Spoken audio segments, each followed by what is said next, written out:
Lepke Buchalter, a notorious American mobster, rose to power during the Prohibition era, cementing his status as one of the most influential figures in organized crime. This video explores Buchalter's remarkable journey, from his early criminal endeavors to his ascent within the criminal underworld and the empire he built on violence and fear. Early life and criminal beginnings. Born on February 6, 1897, in New York City, Louis Lepke Buchalter grew up in a poverty-stricken neighborhood.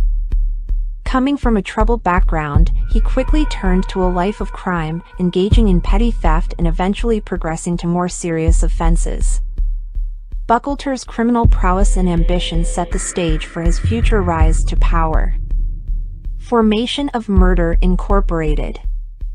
Buchalter, in collaboration with fellow mobster Albert Anastasia, played a pivotal role in the creation of Murder Incorporated. This deadly syndicate of contract killers was responsible for carrying out murders and assassinations on behalf of various crime families. Buchalter's shrewd organizational skills and ability to maintain control and loyalty among its members elevated his influence within the criminal hierarchy. Dominance in labor racketeering. Building on his growing power base, Buchalter ventured into labor racketeering, exploiting labor unions for personal gain. His control over influential unions enabled him to manipulate industries and extort large sums of money from business owners. This ensured a steady stream of income and further solidified his authority within organized crime.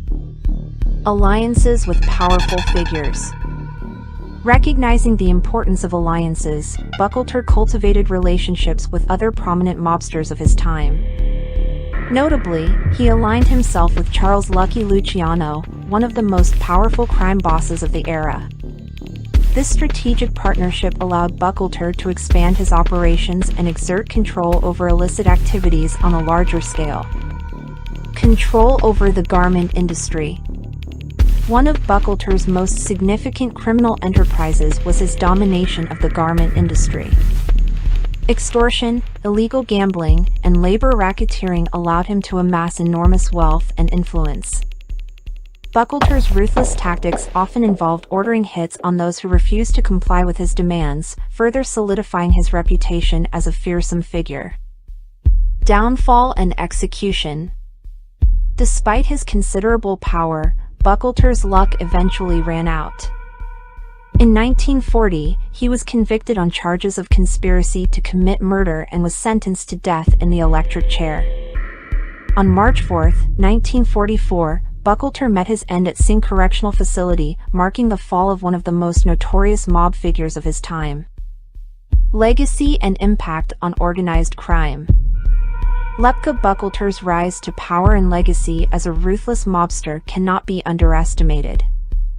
His involvement in Murder Incorporated, dominance in labor racketeering, and control over various industries left a lasting impact on organized crime. Buchalter's story serves as a cautionary tale, illustrating both the allure and the consequences of pursuing power within the dangerous world of organized criminality. Conclusion. Lepke Buchalter's ascent from a troubled upbringing to becoming a notorious crime boss within the realms of organized crime is a tale filled with intrigue and dark ambition. His involvement in the creation of Murder Incorporated and his iron grip on labor racketeering established Buchalter as a feared and influential figure. Though his reign came to a violent end, his impact on the criminal underworld remains a chilling reminder of the power and ruthlessness that can be wielded by those consumed by the pursuit of illicit dominance.